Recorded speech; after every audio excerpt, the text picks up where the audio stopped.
semaine, nouveau vlog que je démarre un peu tardivement vu qu'on est mercredi, mais j'ai quand même plein de choses à vous dire. Là, il y a l'update lecture, il y a un unboxing de colis, je sais pas d'où il vient, je sais pas ce que c'est, mais on va vite le savoir, et des nouveautés livresques que je suis trop contente. Mais avant ça, je me rends compte que j'ai giga bâclé la fin du vlog de la semaine dernière, puisque je vous ai même pas résumé la faille et je vous ai même pas donné la suite et fin du chat que j'ai kidnappé. Genre, je vous ai vraiment laissé sur le kidnapping d'un chat.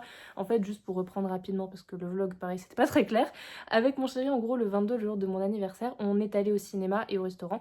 On est allé voir Kaamelott d'ailleurs, et le film était super bien. C'était du coup le volume 2, enfin le film 2 quoi. Et autant le 1, je m'étais justement un petit peu fait chier, mais celui-ci, franchement, il était super bien. J'ai vraiment beaucoup ri, c'était vraiment génial. Et voilà, et du coup, en rentrant, juste en bas de chez nous, on a trouvé un chat qui était là tout seul. Il avait pas l'air hyper amaigri ni rien, mais dès qu'on est arrivé, il nous a donné beaucoup d'affection, il nous a suivis jusqu'à chez nous. Et donc, comme c'était la tempête Benjamin, en plus, j'étais vraiment en mode, qu'est-ce qu'on fait? On le laisse dehors au risque qu'il meure, ou on le ramène à la maison au risque que des gens s'inquiètent? Et vraiment, dans le doute, on l'a juste enfermé dans le salon. On a mis notre propre chat, du coup, dans notre chambre, enfin, dans le reste de la maison, quoi, et lui, on l'a enfermé dans le salon. Le lendemain, je suis descendue chez le veto, il était pucé et au final, il était effectivement un peu loin de chez lui. Sa famille était vraiment très reconnaissante. Et vraiment, entre propriétaires de chats, c'est un plaisir de faire en sorte que les petits chats aillent bien. Et il est donc bien rentré chez lui. Donc, on n'a pas de deuxième chat à la maison, bien que il se peut que le mois prochain, un de mes colocs prenne un chat. Mais bref. Et pour ce qui est de la faille de Franck Tillier, je serais bien en peine de vous le résumer parce que en fait il y a beaucoup de choses qui se croisent. On commence avec une enquête un peu sordide mais qui n'était pas censée être autre chose qu'une interpellation de routine qui se termine par un membre de la brigade du capitaine Charcot qui est entre la vie et la mort dans le coma à l'hôpital, en sachant qu'en plus elle est enceinte d'un de ses collègues. Et finalement cette enquête elle va se révéler beaucoup plus complexe et aller dans des endroits un peu plus sombres que ce à quoi on s'attendait au début. Et de fil en aiguille, on va aller de plus en plus à la recherche d'une femme qui va se révéler être...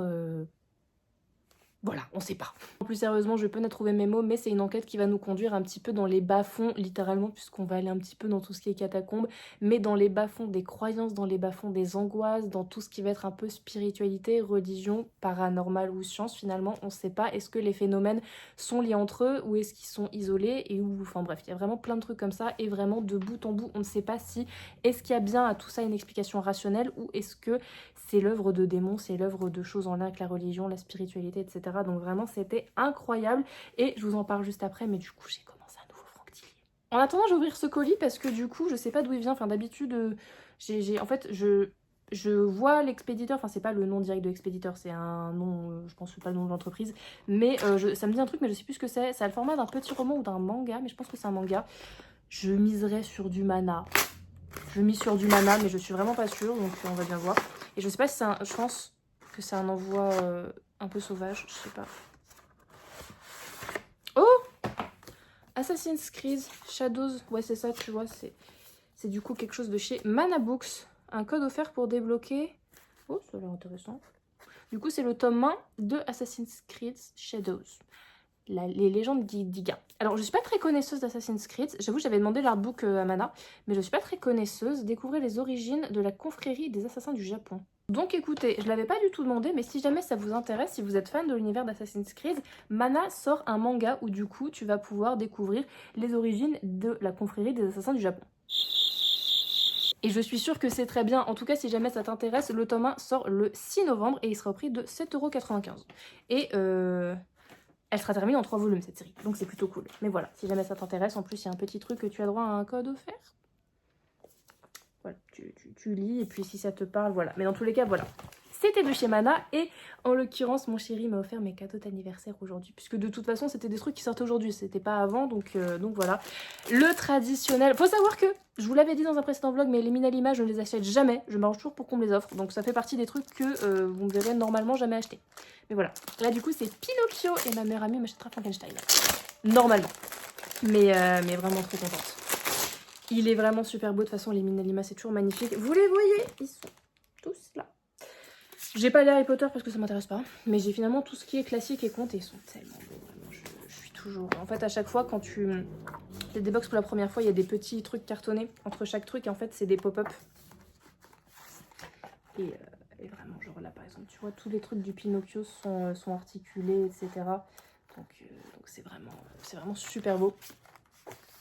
Là pareil tu vois, t'as un autre truc, c'est cartonné ou juste des feuilles mais bref et en fait fait, à chaque fois, t'as des pop-up qui sont vraiment super beaux. C'est compliqué de te montrer, mais bref, t'as l'idée, je pense. Et vraiment, ça fait partie des plus beaux livres qu'il y a dans ma bibliothèque. Je suis vraiment trop contente. Et chaque année, il y en a à peu près 2 qui sortent. Je sais pas qu'est-ce que ce sera l'année prochaine, mais voilà. Et ça, je suis trop contente. L'intégrale de Troublemaker. Faut savoir que Troublemaker, je pense que c'est ma dark romance préférée. C'est ma dark romance préférée. Je me demande si c'est pas une des premières que j'ai lues aussi, si c'est même pas d'ailleurs la première, en ayant conscience que c'est de la DR, tu vois. Mais ouais, et j'ai des souvenirs de zinzin liés à ça, puisque déjà c'est la première que j'ai lue. Je l'écoutais en livre audio et je le lisais sur ma liseuse quand j'étais en voyage aux Seychelles. Vraiment, j'ai ce souvenir incroyable de vraiment, c'était un voyage extraordinaire. Et je lisais ce livre et du coup, bah, c'est vrai que lui et la femme de ménage qui m'a pas spécialement marqué mais qui est hyper connue, tu vois. Bah, j'ai des super beaux souvenirs liés à ces 2 livres-là parce que c'était vraiment pendant ce voyage, c'était à Noël dernier et pour le coup, l'intégrale est vraiment super belle parce qu'on est à fond dans l'univers, il y a du vernis sélectif à certains endroits et comme il y a une histoire de carnet pendant toute l'histoire du livre, voilà, c'est super sympa. Par contre, en vrai, les pages sont, je sais pas si tu verras, les pages sont hyper fines, le papier est pas giga quali, je trouve, ça m'embête un peu pour le prix, parce que du coup il est au prix de 40 €. Mais du coup on a exactement la même mise en page que dans les 2 romans classiques, si ce n'est qu'en plus, j'essaie de vous en trouver là, on a des illustrations à certains endroits. Donc voilà, mais je cherche une illustration pour vous montrer. Ah voilà, il y en a une. Elles sont disséminées un peu partout dans le roman. Tu vois. Et je trouve qu'elles collent grave à l'univers, donc voilà, je suis super contente, c'est vraiment trop beau, c'est vraiment une de mes romances préférées. Et du coup, pour l'update, j'ai décidé de me pencher sur Il était 2 parce que j'ai entendu vraiment plein de très bonnes critiques. En même temps, Franck Thiel, il y a toujours des bonnes critiques. J'hésitais à lire Il était 2, j'hésitais à lire Puzzle et j'hésitais à reprendre du coup les enquêtes de Charcot en achetant La Chambre des Morts, puis Deuil de Miel, enfin bref. Mais je pense que je vais les reprendre à un moment donné. Je pense que là, du coup, la semaine prochaine, il se peut qu'il y ait un gros haul qui arrive encore. Je vais déconner. Et je pense que je vais acheter des poches à ce moment-là. Mais, dans tous les cas, je l'ai commencé hier. Je suis rendue à la moitié parce que du coup, comme je l'écoute en audio, bah, dès que je fais la vaisselle ou dès que je fais un truc, je l'écoute. Pas pendant que je mange. Faut pas déconner. Mais c'est vraiment super sympa parce que là, je vous disais justement l'autre jour que tout ce qui était amnésie, c'est pas trop mon truc. Là-dedans, on y est. En fait, on est sur l'histoire du coup de Gabriel, il s'appelle comment? Moschino? C'est pas marqué, mais je crois que c'est Gabriel Moschino en gros qui est un flic dont sa fille est kidnappée en 2008 et du coup il part à la recherche de sa fille, etc. Et un soir il va faire une enquête en lien avec ça dans un hôtel et il s'endort, il n'était pas spécialement parti pour rester mais il s'endort dans l'hôtel et quand il se réveille le lendemain il y a une pluie d'oiseaux morts dans la nuit, des dizaines de milliers d'étourneaux sur la ville et il se réveille, on est en 2020, il a perdu la mémoire et on n'a toujours pas retrouvé sa fille. Et il se rend compte également que beaucoup de gens dans la ville le détestent, enfin, beaucoup de gens, surtout des gens qui lui étaient proches avant, le détestent. Et voilà, on est sur ça au niveau du synopsis et c'est toujours hyper enveloppant. C'est très bien écrit, c'est très bien fait, le rythme est génial, genre à la fin de beaucoup de chapitres, on a des révélations en mode comment ça? C'est vraiment incroyable, c'est vraiment super sympa. Et pour le coup, là, le côté amnésie ne me dérange pas. Vraiment, c'est super bien écrit. Franck Thiel, de toute façon, du peu que j'en ai lu, là, du coup, c'est mon 3e Tillier. C'est hyper addictif. C'est tellement agréable à lire, c'est tellement cool. Vraiment, je pense que c'est un de mes auteurs de thrillers préférés avec Maxime Chatham et Harlan Coben. Des grands classiques, on est bien d'accord, mais honnêtement, c'est des plumes qui me plaisent vraiment beaucoup. Et à chaque fois que j'en lis, je suis hyper satisfaite. Vraiment, je suis à fond dans l'histoire. En plus, là, dans la période, c'est parfait. Donc, vraiment, je vous le conseille. Je vais continuer à le lire. Mais là, à chaque fois, en fait, je suis en haleine. À chaque chapitre, à chaque limite révélation de nouveaux chapitres, je suis en haleine. C'est vraiment incroyable. Vraiment, Franck Thiel, c'est un auteur génial. Si jamais vous l'avez jamais lu, il y a du coup la saga de l'enquête de Charcot, mais aussi des tomes uniques. Par exemple, ça, c'est un tome unique. Puzzle, c'est un tome unique aussi. Donc, vraiment... c'est très très cool. Et c'est un nouveau colis que je n'ai pas demandé qui vient du même endroit. Donc j'imagine que c'est Mana Books. Donc j'imagine que c'est soit une BD vu le format et la rigidité, soit un artbook, soit une planche en carton. Finalement, on ne sait pas. Donc je vais l'ouvrir juste après. Juste petit update lecture très rapide. J'ai avancé dans ma lecture. Il me reste plus que ça à lire. Donc ça à lire. C'est trop bien, c'est juste incroyable, franchement c'est génial et vraiment une fois que je l'aurai terminé je pense que je vais direct, même si j'ai pas encore les livres en physique, je pense, je fais jamais ça d'habitude, mais je pense que je vais enchaîner sur d'autres Tillier, genre Puzzle ou genre du coup c'est pas Deuil de Miel, c'est La Chambre des Morts, pour être dans la chronologie de Train d'Enfer pour Ange Rouge. Mais voilà, donc qu'est-ce que c'est que ça? Qui êtes-vous? Qu'est-ce que c'est? C'est une... Oh, c'est une BD. C'est une BD mais malheureusement... Oh, par contre elle est très belle. Et c'est pas con de le sortir maintenant, c'est la BD Stranger Things, le voyage du coup de Mana Books. Et c'est pas con de le sortir maintenant parce que bientôt il me semble qu'il y a une nouvelle saison qui va sortir. Donc c'est une bien belle BD. C'est C'est une bien belle BD. Il n'y a pas par contre de communiqué de presse dedans? Ah si, il est là. Le petit communiqué de presse et qui du coup sort également le 6 novembre. Généralement, c'est vrai que les maisons d'édition groupent un peu leur parution. Donc voilà, elle sera au prix de 16 €. Voilà. Et elle sortira en novembre. Mais du coup, malheureusement, moi je ne connais pas vraiment l'univers de Stranger Things parce que... Par contre, les dessins sont très sympas. Les dessins sont très sympas. C'est compliqué. Les dessins sont sympas, j'ai pas demandé la BD, mais du coup, ça peut vous donner un ordre d'idée. Je sais pas de quoi ça s'agit. Le démon Gorgon est loin de Hawkins, dans l'Indiana. Une scientifique russe est bien décidée à ramener sa précieuse cargaison au bord d'un bateau. Je suis désolée, j'ai pas mes lunettes. Donc, je sais pas si c'est le... je sais pas si c'est le début de la série, si c'est... une mid-quest, je sais pas, je saurais pas vous dire, mais dans tous les cas, voilà, si vous êtes fan de Stranger Things, sachez que ça sort du coup début novembre, et bah, merci à Mona Books, mais voilà, et sachez du coup, pour ceux éventuellement qui se poseraient la question, mais la grosse privilégiée, qu'est-ce qu'elle fait des trucs qu'elle reçoit et qu'elle demande pas, qu'elle lit pas, etc. Je sais qu'il y a beaucoup, enfin, il y a de temps en temps quelques polémiques autour des services de presse. J'avoue que ce que je demande pas et ce qui est pas forcément dans mon univers, genre là par exemple, comme je vous disais, j'ai pas vu la série Stranger Things, elle m'intéresse pas plus que ça, donc qu'est-ce que j'en fais? Il y a des moments où je vous les mets en concours et il y a d'autres moments où je les vends, mais attention, quand je les vends, par exemple quand je vends des mangas que j'ai reçus, que j'ai pas aimé ou que j'ai pas demandé, je les mets en dépôt-vente pour acheter d'autres mangas, pour faire d'autres chroniques, pour du coup continuer à quand même alimenter ce compte. Donc voilà, c'est pas des choses qui vont dans ma poche comme ça. Non, je me fais pas une rémunération en vendant les trucs qu'on m'envoie, pas du tout. La plupart des trucs, je les garde. Je ne fais pas de thunes en revendant les coffrets presse, hein, ils sont tous stockés en haut de mes bibliothèques. Donc voilà, soit ça part en concours, soit je m'en sers pour acheter d'autres livres. C'est réinjecté dans ce compte-là, pour ceux éventuellement qui se posaient la question. Ou alors je les mets en boîte à livres pour certains quand du coup je passe à côté d'une boîte à livres et que je les ai sur moi. Enfin bref, t'as l'idée.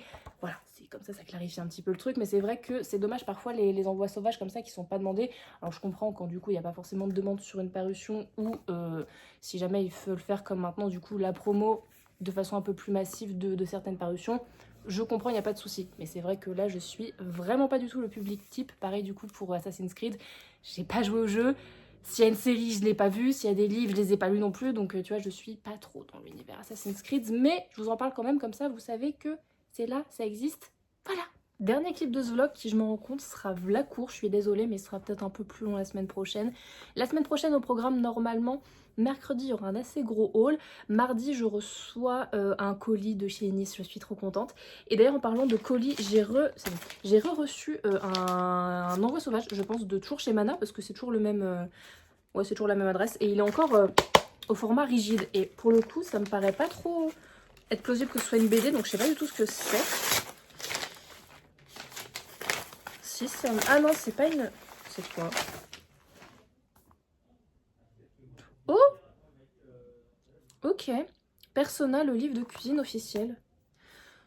Ok. Des jeux Persona, ok. C'est vrai que... je connais pas. Je connais pas, mais ça, je pense que ça fera plaisir à mes colocs. Qu'est-ce que c'est que ça? Augmenter vos stats avec les recettes de Persona. Ok. Ok, ok. Donc écoutez, il sera au prix de 30 € et il sortira le 16 octobre. Ah, il est sorti le 16 octobre, autant pour moi, je viens de le recevoir. Donc écoutez. Un petit livre. J'aime bien les livres de recettes à thème en tout cas. Et franchement... Oh. Maman. En soi, un livre de recettes, même s'il est à thème, il y a toujours des recettes qui peuvent plaire. Hein. Franchement. En plus, j'aime bien, il y a plein de couleurs, il a l'air assez bien fait. Et il y a des recettes, par exemple, là, il y a le flan de Nanako, my bad. Mais en plus, il y a des refs, des jeux, etc. Donc, en vrai, livre de recettes, je trouve ça toujours très cool parce que même si tu connais pas les univers, tu peux quand même les utiliser. Et, ok. Et tu peux toujours t'en servir, quoi. C'est le genre de choses qui servent toujours. C'est pas comme si t'avais pas... si t'as pas les refs, c'est pas très grave. De la bouffe, ça reste de la bouffe. Et la bouffe, c'est la vie. Mais cool. Cool. Merci beaucoup à Mana, en tout cas. Mais je pense que peut-être que je ferai des recettes. Parce que j'aime bien faire des recettes, donc... ma foi. Et maintenant, on va parler de mes lectures. J'ai terminé Il était 2. Donc, j'enlève mes marque-pages. C'était trop bien. C'était trop bien. Franck Thiriet à mon âme, Franck Thiriet à mon cœur, Franck Thiriet à tout. C'était incroyable. C'était dense, par contre. C'était très dense. Et par contre, j'ai pas lu le prologue, une partie du prologue, parce que... j'avais pas vu. J'avais pas vu. C'est fait exprès. Il y a du coup le tableau, mais je pense que c'est fait parce que du coup j'avais pas, parce que du coup je l'écoute en audio, donc j'ai pas forcément tout lu et je me suis arrêtée aux notes de l'auteur parce que en gros ce que je savais pas c'est que en gros, ah, j'espère que c'est fait exprès. Bref, on s'en fiche. Je disais donc que c'était un roman choral, donc en fait t'as une enquête d'un double point de vue, donc en fait l'enquête avance, enfin disons que l'enquête est tellement dense que normalement si ça avait été au rythme d'une personne, le livre aurait été je pense 2 fois plus long, mais là en l'occurrence 2 enquêteurs sont sur 2 fronts différents, donc Gabriel et Paul il me semble sont... il me semble que c'est Paul, son ami, enfin son ami d'enfance, son ancien collègue quoi. Et du coup ça avance super vite, c'est super dense, on va de révélation en révélation tout le temps, tout le temps, tout le temps. C'est vraiment incroyable, c'est vraiment super cool. Et en fait, du coup t'as tout un truc avec un manuscrit, etc. Et en fait, ce que je savais pas, parce que je suis pas une grande connaisseuse non plus de l'œuvre de Franck Tillier, je connais un petit peu la saga de Charcot, mais du coup, pour ce qui est des one-shots, entre guillemets, je suis beaucoup moins connaisseuse. Et en fait, j'ai pas lu les notes de l'auteur parce que t'as tout un délire avec un roman qui s'appelle Le manuscrit inachevé. Et c'est aussi un roman de Franck Tillier, c'est ce qui s'appelle, c'est ce qui est la trilogie Trashman, je sais plus quelle trilogie c'est, mais c'était quoi? C'était... Trackman, oui c'est ça, Caleb Trackman, la trilogie de Caleb Trackman où du coup il y a l'histoire du manuscrit inachevé, donc je l'ai pas lu parce qu'en gros là ça te propose la vraie fin et pas la fin écrite par son fils. Enfin ceux qui ont lu le bouquin comprendront, mais du coup j'ai pas, pardon il y a le chat qui s'excite, j'ai pas lu du coup les notes de l'auteur parce que je compte lire ces livres là, donc je me suis pas spoil. Mais vraiment c'est incroyable et du coup je pense que je vais vraiment racheter parce que là je viens d'enchaîner La Faille et l'été 2. Putain mais Zouzou on se calme. Je viens d'enchaîner ces 2 Tillier, je pense que je lirai soit Puzzle, soit je reprendrai du Charcot après, mais je vais vraiment continuer Tillier. Je vais en racheter d'autres là, je vais voir si je peux trouver du coup la trilogie en intégrale collector qui existe. Mais je suis trop fan, vraiment je suis très très fan de Franck Tillier. Donc là niveau lecture ou de roman, est-ce que je reprends en audio un Tillier maintenant? Est-ce que je lis autre chose? Franchement, je sais pas. J'aimerais bien aussi lire du manga, j'en ai sélectionné quelques-uns, notamment Scum's Wish. J'aimerais beaucoup commencer Scum's Wish. Il faut que je lise Phantom Buster tome 3, je l'ai pas encore fait, c'est scandaleux, c'est scandaleux, c'est scandaleux. Et 365 Day to the Wedding, qui a l'air trop sympa. Faut que j'avance aussi un peu dans cette série-là. J'ai les 3 premiers tomes. Ce sera terminé en 11 tomes. Il faut que j'achète les autres. J'ai que les 3 premiers ici. Et j'aimerais bien aussi commencer I Want You Shy, que j'ai pas ici parce que la couverture, c'est compliqué de la montrer. Mais voilà, et je pense que mercredi, je vais essayer d'acheter plus de mangas et du coup les Tillier qui me manquent et qui m'intéressent. Donc voilà. En tout cas, désolée pour ce vlog qui a été un petit peu plus court. En tout cas, j'ai pris des résolutions au niveau des reels. À chaque fois, j'ai vraiment l'impression que toutes les semaines, je dis la même chose. Mais là, j'ai vraiment pris des notes et des projets très concrets pour les reels. Il me manque plus qu'à les filmer, mais je sais pas pourquoi. Ça me terrifie. Je sais pas pourquoi, vraiment, je saurais pas expliquer, mais filmer des reels, ça me terrifie. Quand j'en ai pas filmé depuis un certain temps, j'ai vraiment du mal. Et pourtant, j'ai des projets vachement concrets. J'ai même pris des notes dans ce carnet, mais en gros, j'ai 4, on va dire 3-4 grandes idées de thématiques, de séries de reels. Les premières, je vais rester à faire des reels humoristiques où il y aura, vous savez, du doublage, de l'acting, etc. Et aussi tout ce qui traîne, tag, etc. Genre, je vais le dire qu'une fois, mais je vais le dire doucement. Je m'en fous si ou je ne m'en fous pas, etc. Ensuite, il y aura une série qui s'appellera Décryptique, qui sera un peu une série, on va dire, sur les débats, c'est-à-dire est-ce que justement écouter du livre audio c'est de la lecture, les auteurs problématiques, etc. Enfin bref, un petit peu mon avis sur certains débats.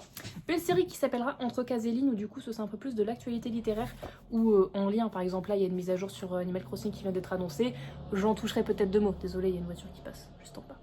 Mais bref, donc des trucs comme ça. Ensuite, il y aura Sous-Cotage, qui du coup sera une série où j'aimerais bien parler d'œuvres, que ce soit manga, roman, film, série, etc. Que je trouve sous-côté, que j'ai envie de mettre un peu plus en avant. Voilà, c'est un film là, un film animé qui m'a donné cette idée-là. Je vous en parlerai à un autre moment. Et la dernière, c'est Shoujo. Alors Shoujo, du coup, c'est un peu inspiré, enfin c'est un néologisme entre shoujo, shonen et seinen. Et il me semble que les shouji, c'est, vous savez, les grands paravents au Japon qui séparent les paravents un peu transparents qui séparent l'intérieur de l'extérieur dans les maisons traditionnelles. Et ce sera juste, du coup, la série de reels où je parle de manga. De façon globale, voilà. Donc c'est un peu les projets que j'ai et il faut que je fasse un reel introductif de ces séries là, donc il va falloir que je m'y mette. Mais voilà, c'est un peu les projets que j'ai, donc voilà, je vais essayer de faire ça la semaine prochaine. Dans tous les cas, nous c'est sûr, on se retrouve la semaine prochaine pour de nouvelles aventures. ショートケーキふわり、キャンディーペロペロ、チョコレートの皮で